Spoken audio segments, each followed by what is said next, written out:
Welcome to our Friday Topical Town Hall. My name is Carla Tantillo Philibert. I am the founder of Mindful Practices and I am the co-founder of Class Catalyst. Thank you so much for being with us today. I am absolutely so excited to be with this amazing principal today, Principal Luis Correa from London Middle School, Wheeling. Welcome, Luis. All right. Thank you so much. Thank you. So excited to be here. So excited to be here. And thank you for having me. Oh, well, I remember the first time we met. Do you remember the first time we met? Of course I do. It was at a conference in Illinois ASCD conference in Schaumburg. And you gave a whole day session on your book. I believe it was recently released back then. It was, yes. Every, it was, you're right. Everyday SEL in the middle school. So Ooh, bacon, kids. I remember that very clearly. You know what, Luis? I think we hear my husband in the background, so I've got to tell him to mute his microphone. Okay, no problem. No problem. And so, yes, and you know what, friends, I want to share on the call, what I want to share is how, so I get, you know, when you're a presenter and you're in presenter land, and this is a large room. I think we had about 85 folks for our all-day workshop.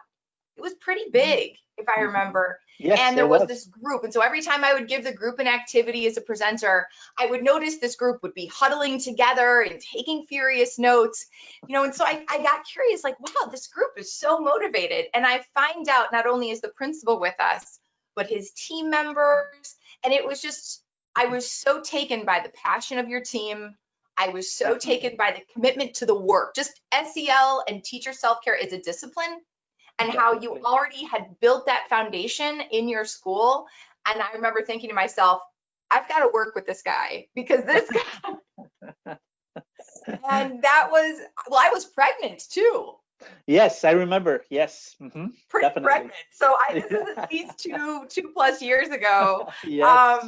That we've known each other. So again, thank you, my friend, for being here. Thank you. And yes, you know, you're totally right. It takes team commitment, and it's a work that never really ends. So we're always looking for resources, partnerships, and you know, it's just, you know, our kids continue to change, and that's what we need to do, right? Change our practices and take a look at different ways of reaching most kids, all kids, I should say, you know. So. And I so appreciate you saying that, Luis, because I think that, you know, we are right now in education having a moment, right? Our country is having a COVID, a pandemic moment that is really hard. And we as educators are very soberly looking at some truth about our practices, right? Correct. And we're kind of stepping back and saying, like, hooray for us in some areas, and then yikes in other areas. Correct. And so, you know, I would love to hear two things. I would love to hear your thoughts, because I know that you're embracing this change and you're weathering the storm with your team in such a positive way. My team, Vienna, works very closely with Luis and his team, and just has been, every month we get an update on our schools, and Vienna every month is like, oh my gosh, I love them. Oh my gosh. And so I know that you all have been very proactive. So first off, maybe tell us about the demographic, the makeup of Wheeling, the makeup of your school. This is a middle school, and this is one of the reasons, multiple reasons, I'm so excited for this session, because a lot of people say, you know, social emotional learning just doesn't work with middle school kids, right? And so you're going to you're going to blow that myth up for us. You're going to myth bust for us today. So first off, please tell us a little bit about London. Tell us a little bit about Wheeling. So yes, Wheeling overall, it's a very diverse community. London specifically, we serve parts of Wheeling, parts of Buffalo Grove, and parts of Arlington Heights that come to our schools. So it's very diverse in the sense, not only culturally diverse, but also socioeconomically diverse. You know, we have about 640 students, 6th through 8th grade, and It is really predominantly Hispanic. We have about 64% of our population Hispanic, about 64 or so percent that qualify for free and reduced lunch or fee waivers, as we call it. We're fortunate to have government programs that provide all of our students with free lunches and free breakfast, right? So, we're able to do that.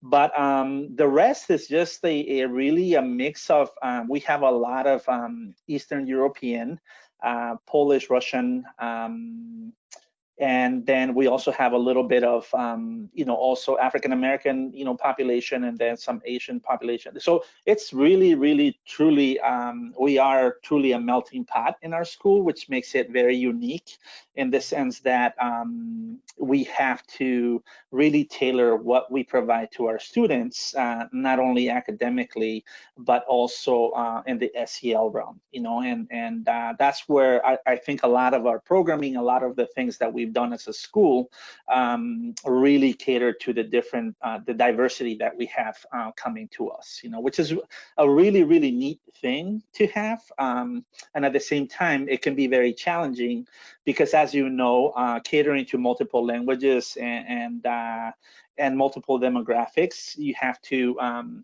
differentiate how you provide those services, and how not only you communicate with families, but also how you serve, how do you meet their needs. So I'm very happy, I'm very proud to be serving this community, and great team behind me. I mean, I cannot say enough about the work that our teachers, our staff do every day, and they're the ones that actually make things happen, right? So yeah, very, very thankful for that.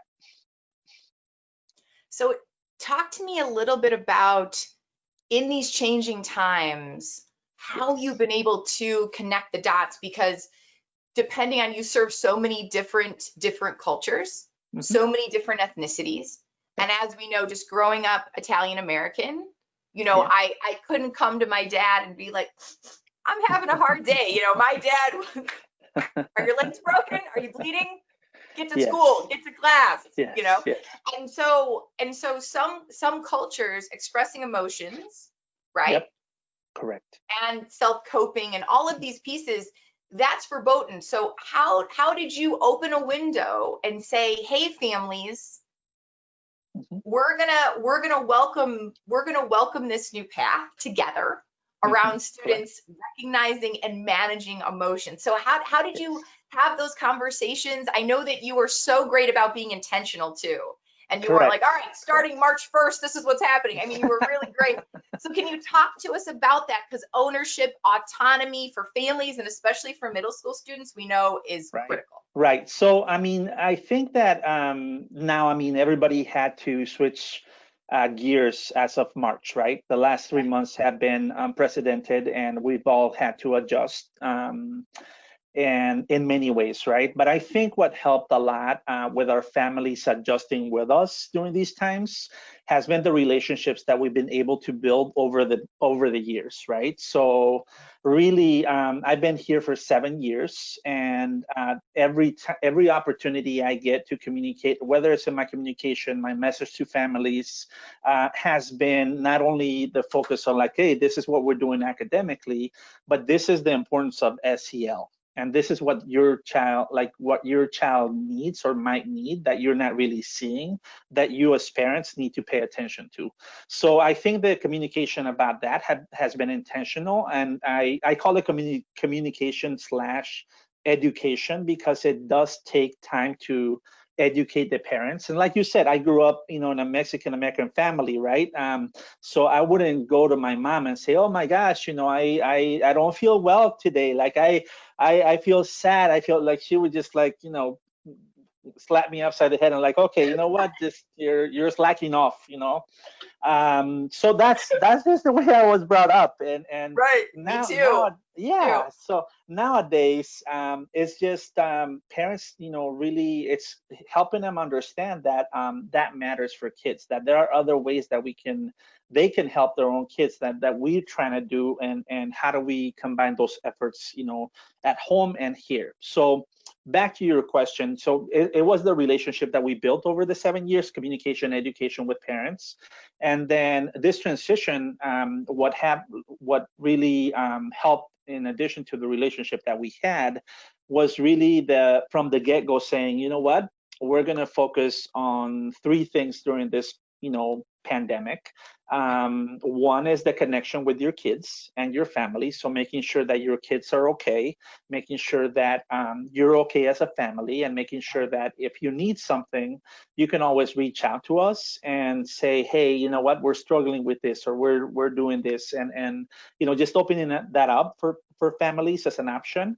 Then the other 2 things were math and reading, of course, because you still have those parents that say, well, what's going to happen to academics? So I think it needs to be a balance of here's what we're focusing on, but then we're not forgetting about the academic piece as well. So I think parents were very responsive, very positive responses we received from them, and how happy they were to make sure to know that our teachers we're really focusing on that connection and that well-being of students during these times, because as human beings, we thrive on those relationships, right? So on that human connection, right? So we need that human connection, and many of our kids, because their parents are essential workers during these times, they had no choice but to stay home, right? In many instances, they were taking care of maybe younger siblings, or they were home on their own. So the only connection and communication they had was with the teacher,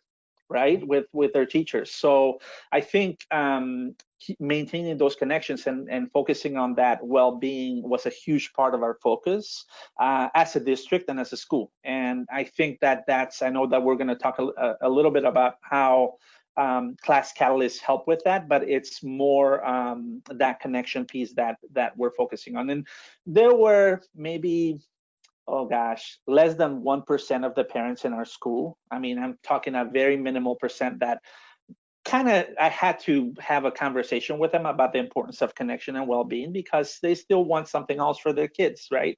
And we were able to provide that something else, but at the same time, for us, the priority was really connecting with our families and our kids. So, and I love how intentional you were, and how you really met families where they are. It wasn't a one size fits all communication. It was really like, who are the stakeholders in our school that have these relationships? Who can reach out?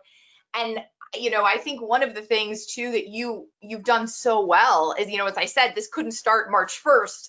You had been building these relationships so intentionally prior, right? And I know, from my work in Little Village, La Vallita in Chicago, we had a percentage of our parents that weren't legally present. And those parents often, depending on the political climate in our country, sadly didn't feel comfortable coming to school or approaching school or being 100% transparent about their situation. And so those were parents that often in tough times would fall through the cracks. And so I love how you were like, hey, parents, if A is not going to work, let's try B. If C is not going to work, let's try D. Correct. And the fact that you had just 1%, Luis, I mean, folks on the call, I know we're all high-fiving you, my friends, because that shows the level, again, of intentionality, the level of just empathy, especially for those families where the parents were essential workers.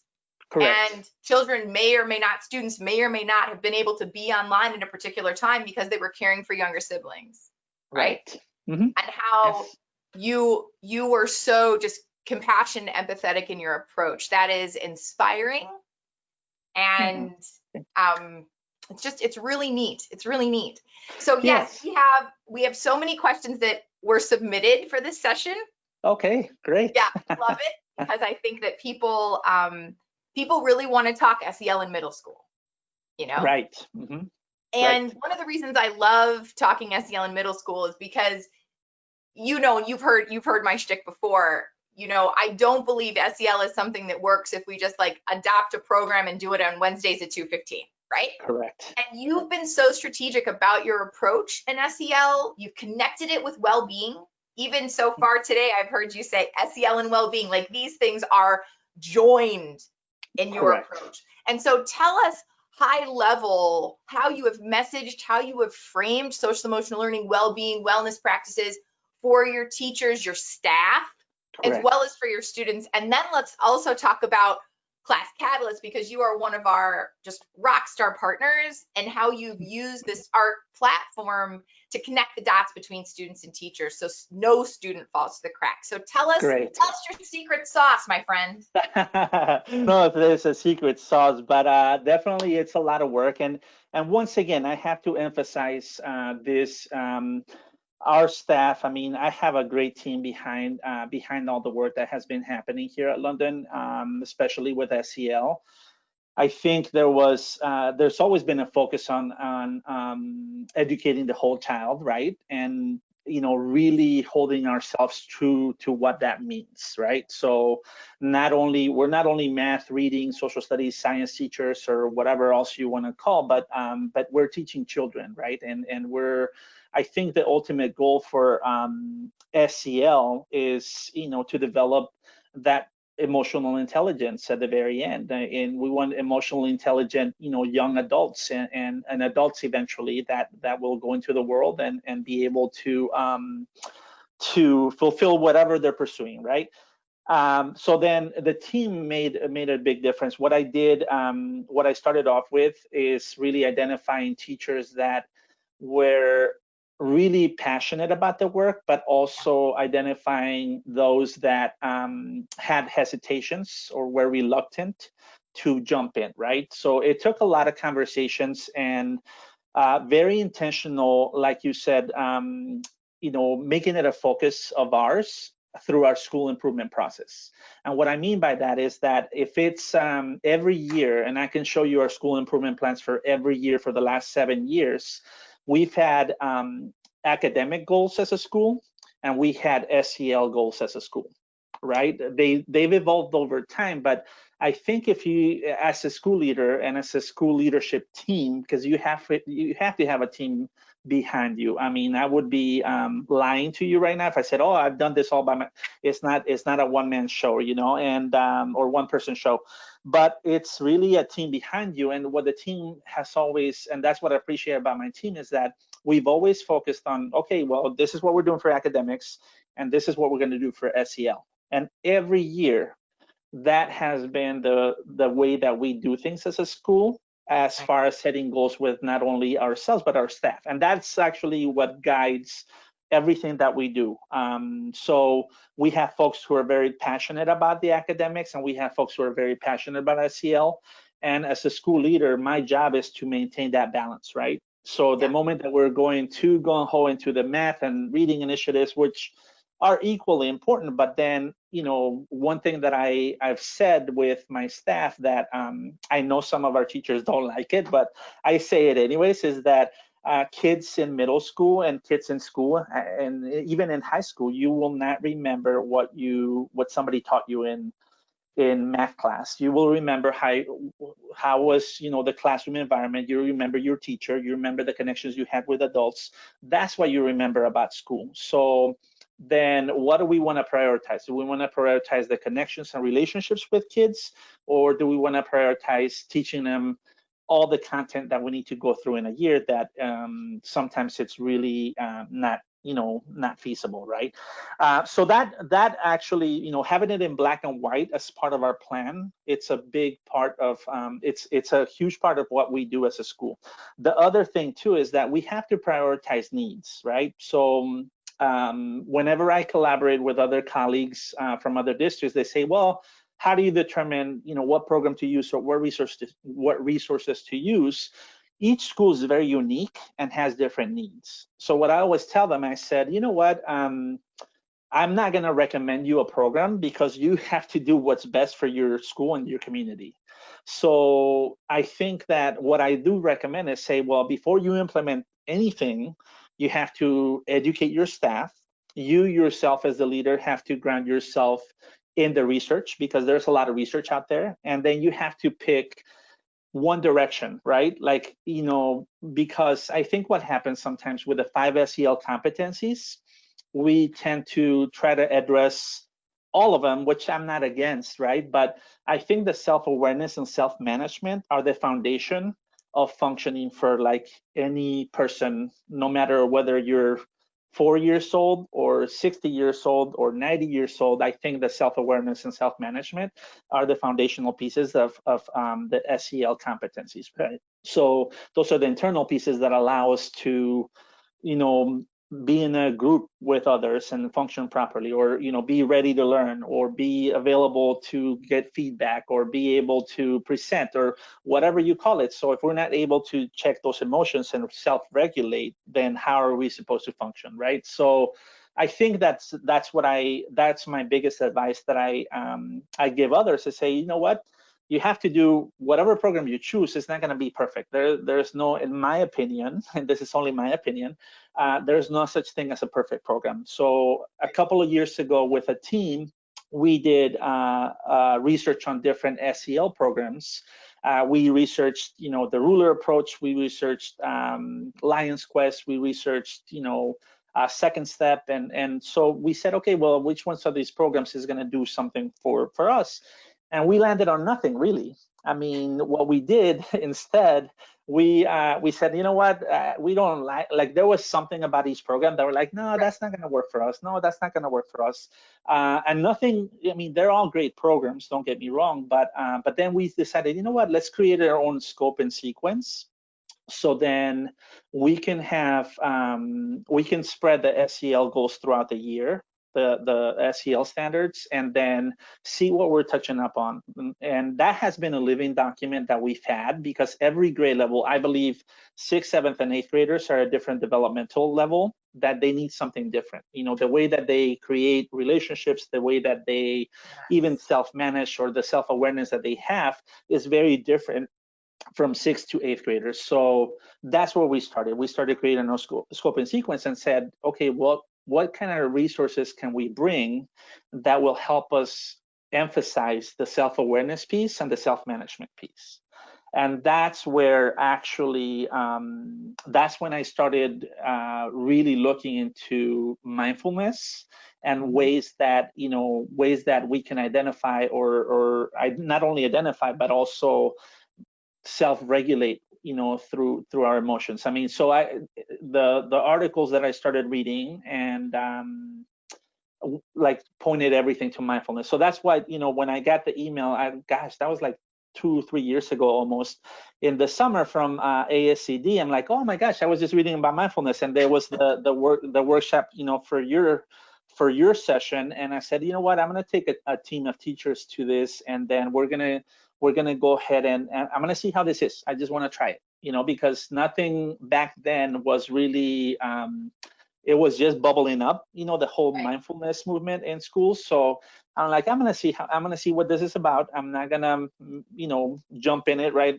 there and then, but I'm gonna see what this is about, and then we'll see how it goes. So I think that taking that group of teachers, attending your conference, and then looking at the book Everyday SEL in middle school, was a big, like, okay, you know what, this is what we need to do. This is a resource that we can utilize as a school, and this is something that we can benefit from, to really focus on the self-awareness and self-management piece for our students. So that's how we prioritize our needs based on research, and that's how I really was able, with the team, to say, you know what, it's not me saying that this works. It's a bunch of researchers out there that is saying that this works, right? It's a science. It's proven that this actually will benefit not only kids but adults. However, if you look at the timeline of how we did things, we started with adults, because it is all over the research again, that adults need to be able to feel comfortable with teaching those specific skills, being able to facilitate that particular learning before we even ask them to do it with kids. So as you recall, And that's when Vienna came in and did the training with our teachers. So we engaged in a year-long process with our staff, not only in the book study, but also the training. It's like, hey, you know what?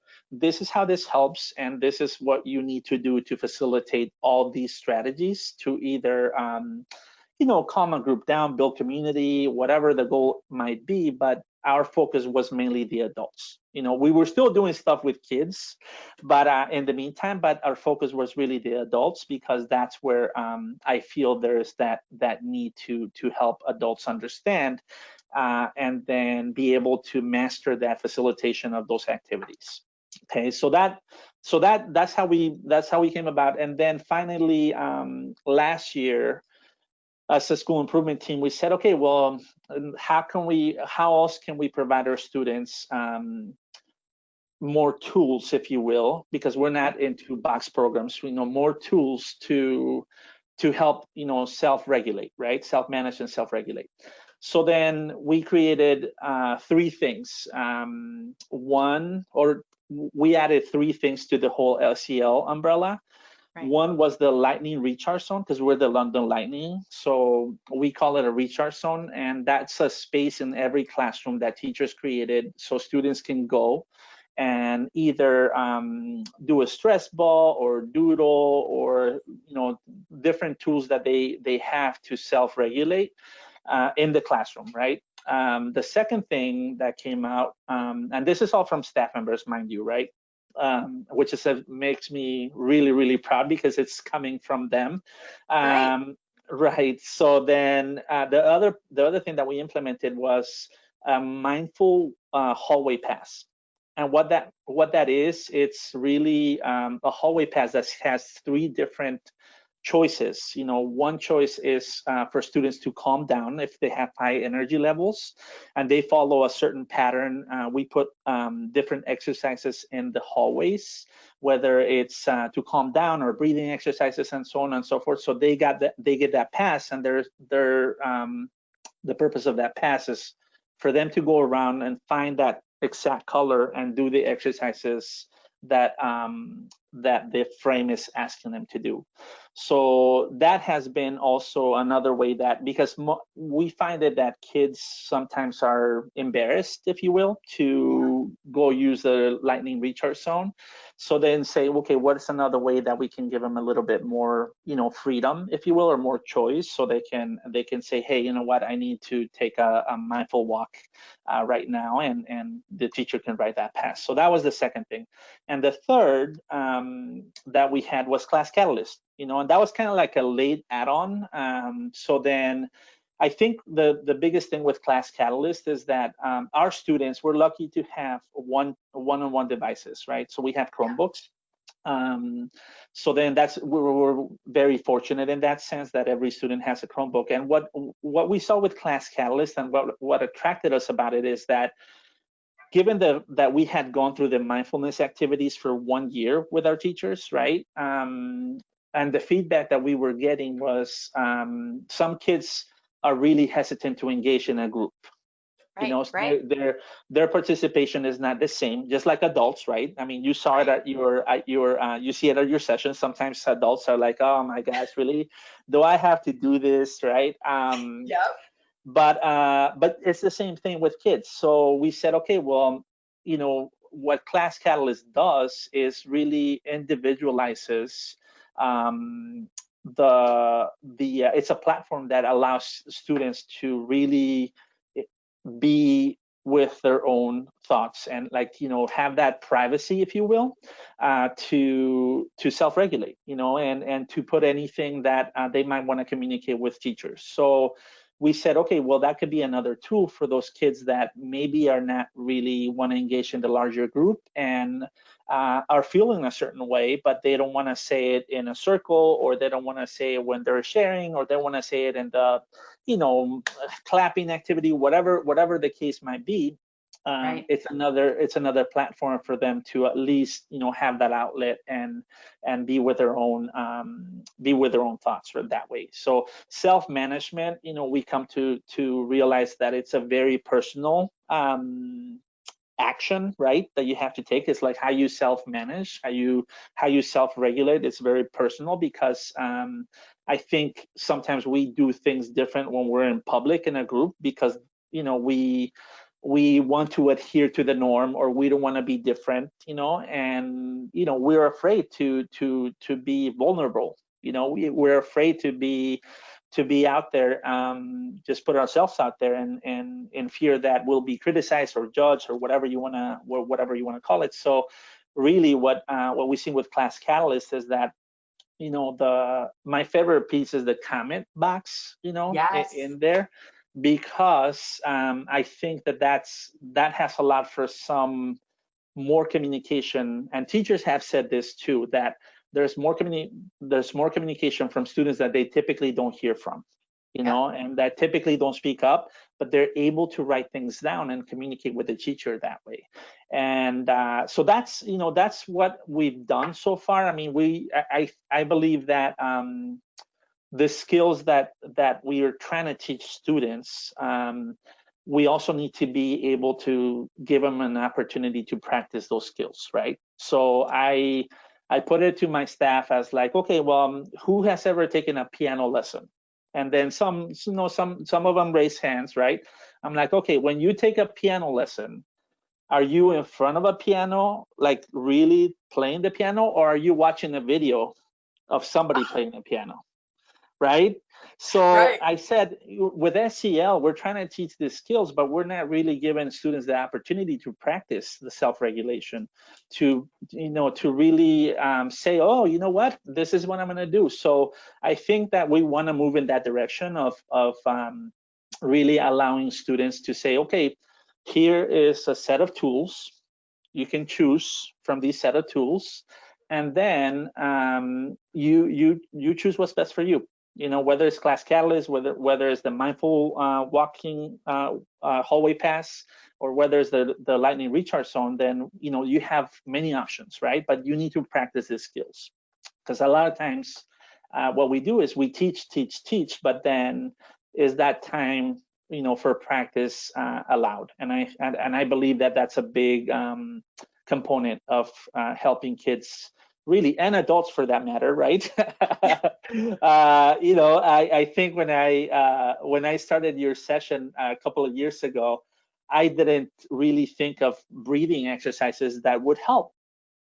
So to me, breathing is breathing. It was breathing back then, but then like, oh well, then I guess there's a different kind of breathing that we need to do that helps me, be grounded, right, or reset, if you will.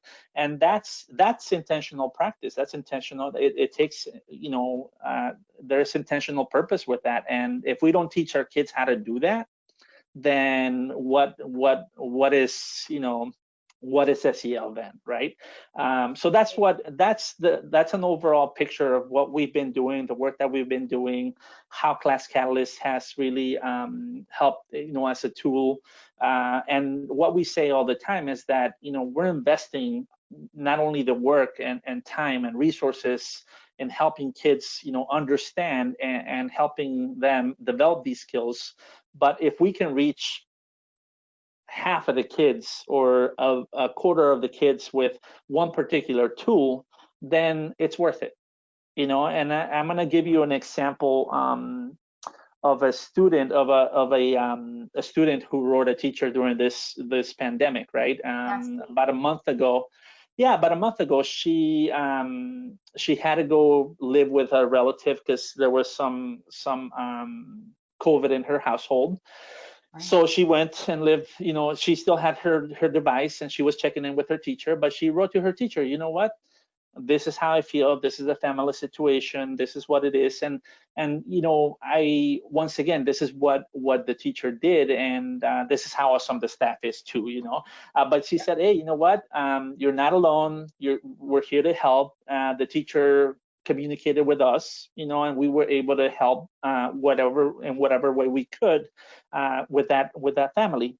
But it's what I was really most impressed with is that I don't know if that would have happened, if that communication back and forth, because I don't know if that was just a way for the particular student to say, hey, you know what, I'm checking in Class Catalyst, this is how I feel, and this is why I feel this way. You know, I don't know if, because they have email capability, but I don't know if that would have been part of an email that she would have written. So it's just more of that, more of an example of like how that has become a tool for kids to communicate and share their emotions, how they're feeling.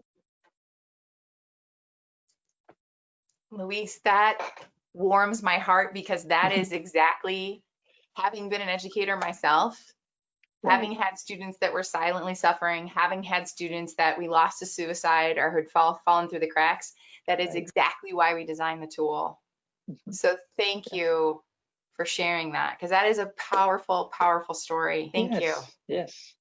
Well, and Yes. there are many more. I mean, I think that it's, and that's one of the things that as a school leader, I had to reinforce with my staff is that, hey, anytime that you come across something, a difficult situation or something that doesn't feel right, you know, that a student shares, you know, feel free to share it with us. You know, we're here to help the families. We're here to respond to anything, and I think our staff has taken that very because it is a responsibility. It is something that they have to check constantly. Is like, okay, what are kids putting in the comments section?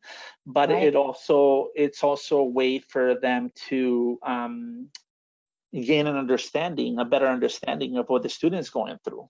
And that's actually gives the teachers a different perspective on the student situation. You know, so there are multiple benefits to that. Not only the connection, but also helping teachers understand, like, hey, this student is having a difficult time at home. At least the best I can do is, you know, try to support them here in school, you know, and try to be like, create an environment that's, you know, predictable, that is more like, hey, secure, safe, that they feel loved, and that they're going to be supported here because they're going through these rough times at home. And all is done in the privacy and in a private setting, right? Because that's very one-on-one. And sometimes, you know, the kids don't even, I think nowadays they rely more on text, right? On hiding behind technology. You know, I call it hiding behind technology, but using technology basically, and that's okay. But as long as they're communicating, and that's the way of communication for them, then we need to respond to those needs, and that's exactly what we've been doing. So, yeah, it's a journey. It never ends, really. It's a work in progress. We have to. We're always looking for ways to adjust and modify how we provide those supports and how we encourage students to really develop those self-awareness and self-management skills. And I love how your invitation to the teachers is to be curious and empathetic. Where I think so often in education, we've engaged in this like willing suspension of disbelief. Like, I know something might be going on with this child, but I'm not a trained social worker, so I'm not gonna, right? Unless there's a crisis. And so what has happened is SEL by default in so many districts has become like crisis intervention. Right. And you're saying to your teachers, listen, you're not a trained social worker. I'm not asking you to be a trained social worker. I'm asking you to be curious and empathetic. And if we need our trained social worker, we'll get her or we'll get him. But right now, I'm just asking you to be curious and empathetic and knowledgeable. And the fact that you've created space and you've given educators, and I want to say your staff, because when I met your team, it wasn't just educators that were there, right? You brought your staff. And I think that's another thing that you've done so well. I mean, Luis, and I'm saying this to the audience, I'm looking in the camera here, folks. If you're wondering, how do I do SEL right? Listen to this man, because it's the truth. And I love it, because so often our knee-jerk reaction, either in response to a crisis or in times like this, is to buy a program off the shelf, say, all right, I've trained everybody, done. And you're like, oh, no. First, we start with adult SEL. First, we narrow down the competencies, which I love, because so often We unpack that castle wheel 16 different ways. We've got 18 pages of it in a Google Doc. Everyone's trying to memorize every competency, and then we still don't know what it looks like, right? And you've said, all right, everybody, these two competencies, right? Self-awareness and self-management or self-regulation, this is our sweet spot in middle school. Let's train up here, and let's train up every stakeholder. Let's start here, friends. Let's build it into the school improvement plan. This is where our energy goes. Get out of the vortex, which is trying to map out 5, 6 competencies. Yes. Well, and that's, and that's what I mean by prioritizing what each school needs. I mean, as you know, as you go around the country training other educators, I mean, I'm pretty sure you're amazed that sometimes the lack of knowledge on the competencies themselves, right? So I think that sometimes, I think prioritizing for each school's needs is what I highly recommend. Is like, well, what are your needs? How do you prioritize, what your school, what your district needs? Because that's going to dictate your focus. This is what we're focusing on. And I forgot to mention earlier that the other piece with parents too is that I always keep them on the loop on things. Like at the beginning of the school year, I share like what the school improvement plan is, and they seen that it's like, okay, you know what, it's not only academics, it's this other SEL portion. So then for parents, it's not a foreign language when we speak SEL anymore. It's more like, hey, this is why it's important. And whether you want to believe it or not, it matters, because I know you see things at home.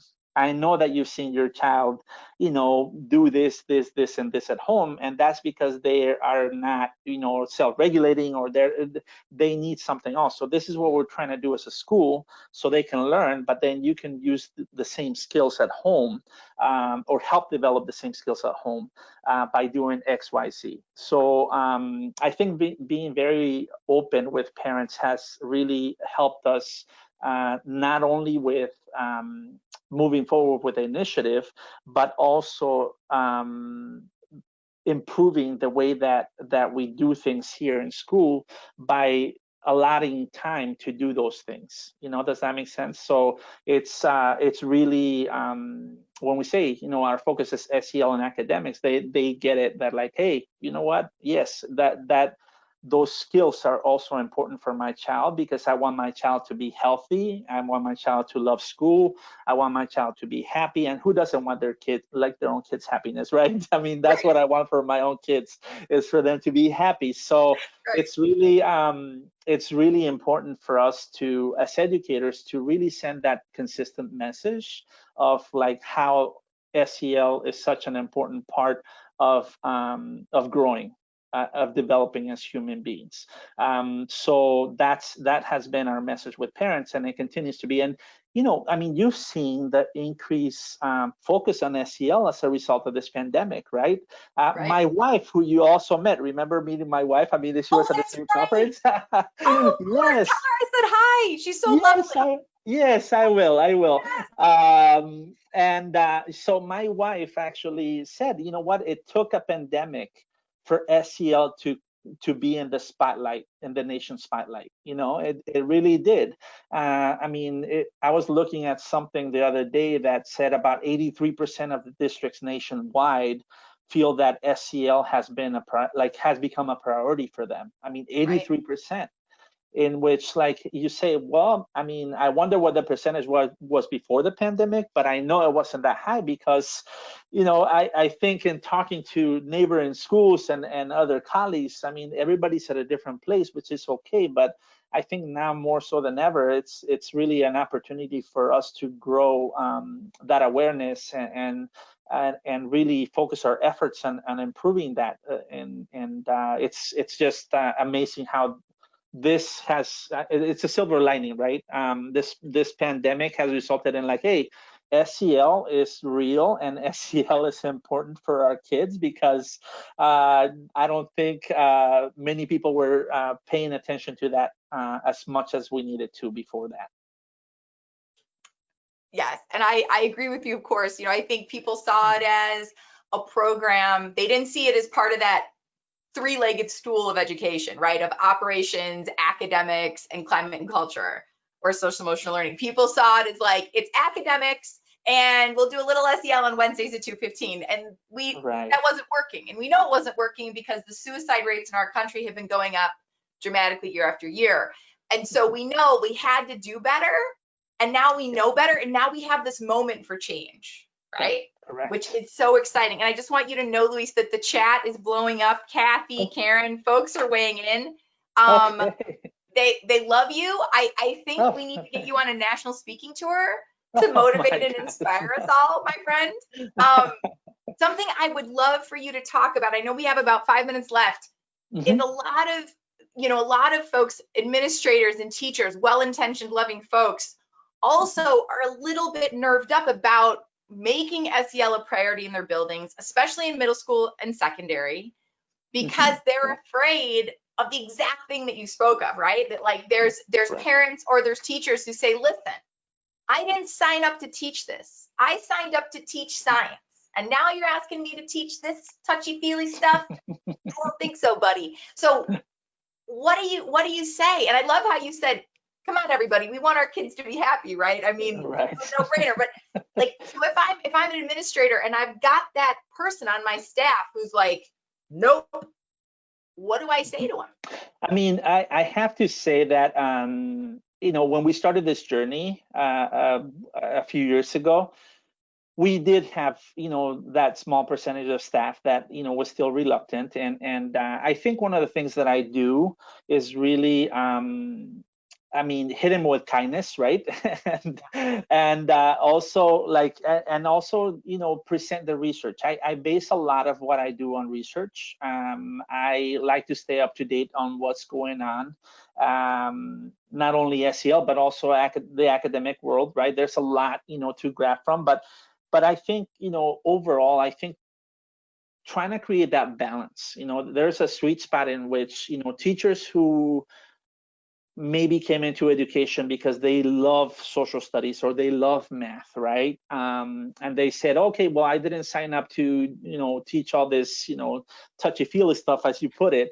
I think there's a balance that the research shows that, hey, yes, you did not sign up, you did not go to school to teach this touchy-feely stuff. We're going to train you to do that, which is when the part of adult SEL and teaching adults really how to teach, those particular skills is such an important piece.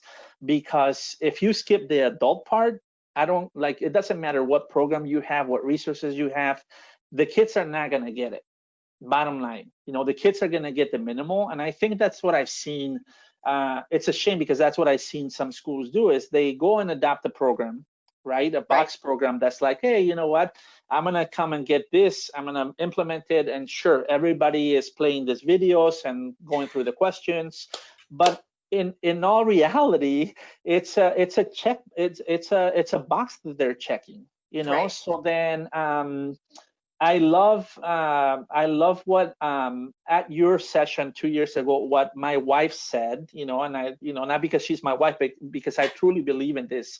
I love what she said that SEL and teachers see it as think SEL is an addition to the plate, right? Oh, what else are you going to put on my plate? What else are you going to put on my plate? What other initiative are you going to put on my plate?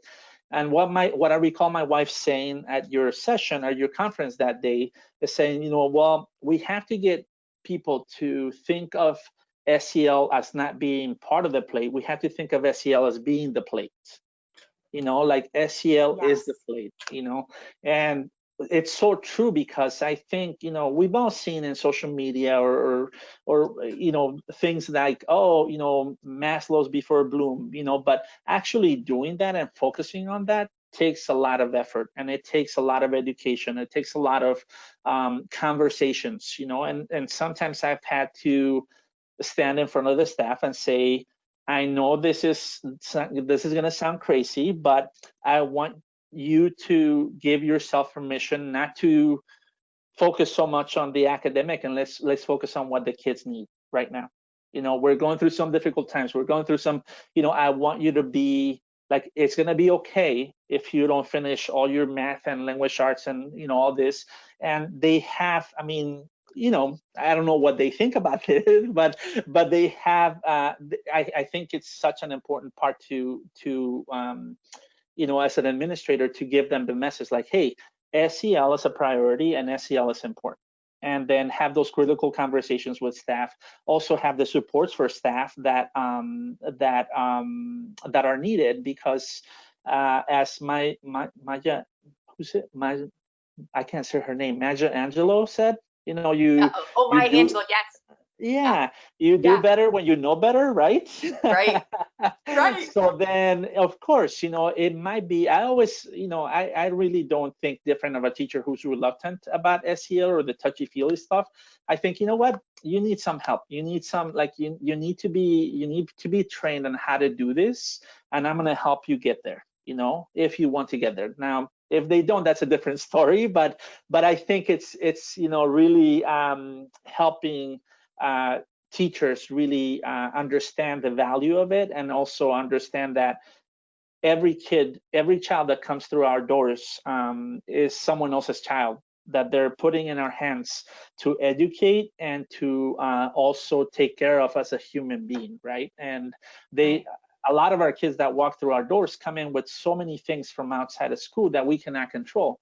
But what we can do is control our environment, control what we put out there, and then also control how we approach each and every one of them and how we meet their needs. So I think that there are a lot of conversations that happen and that need to happen, because you're always going to have those people that are a little bit reluctant, but there's movement. There's a movement, and it's persistence. It's really not letting go of that goal, not losing focus of what's really important, and keeping SEL as in the spotlight in whatever we do. So,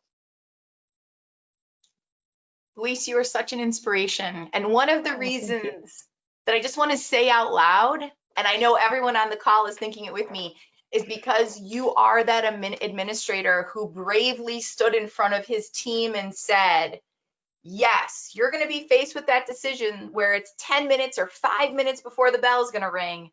And I'm giving you permission as your administrator. If you sense a need with a student or the need with the group as a whole, I want you to meet that emotional need. And I'm telling you it's okay to take that 5 minutes of instructional time. Correct. And use it for social emotional learning, use it for that teachable moment. Luis, that is so inspiring, because that's tough. A lot of administrators may or may not feel that they can do that, may or may not feel that the school board would support, there's many layers, and schools are political places, and you're leading with bravery, you're leading with courage, and you're modeling by using your precious faculty minutes, right? For your faculty meeting, you're modeling for your teachers. Yep, I'm going to spend our minutes during the faculty meeting to address your needs the same way I want you to do this with your students. Luis, definitely. I wish this town hall were 3 hours long, because you are such an inspiration, my friend. I'm so excited because we're featuring your team at our SEL Summit this summer. Definitely. So folks, if you haven't registered, please make sure you reach out. It's the SEL Summer Summit. Luis and his team will be there. And as a little side note to close, I wanted you to know that I was so bummed that I didn't get to do the PD sequence for your school, because I was having the baby, right? Yes. You like to have the same facilitator for the whole year. And I was like, I want to do that one. And Vienna's like, oh, no. Yes. I was just like coming on and off maternity leave. But know that you are just an inspiration. Our Mindful Practices family loves you. I know your team loves you. Thank you. Your lovely wife. Your energy is contagious.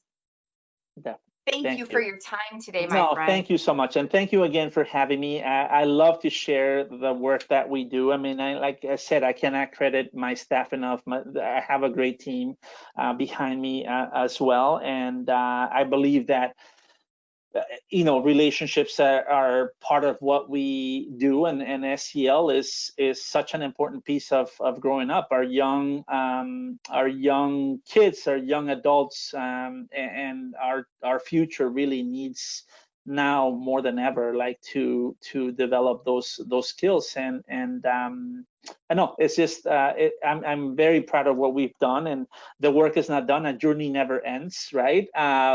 It's a never-ending journey, which is great. But I think we can savor some of the things that we've done. But it's been a pleasure, and thank you for having me. Thank you so much. I look forward to continue, our collaboration. Definitely, I know that we'll continue to collaborate. So. Oh, absolutely, absolutely. And and I want folks to know too that Class Catalyst is in 8 states, and we're expanding our reach in the fall because of the pandemic. So please reach out to me at Carla, CARLA.P @classcatalyst.com, and we can have a conversation.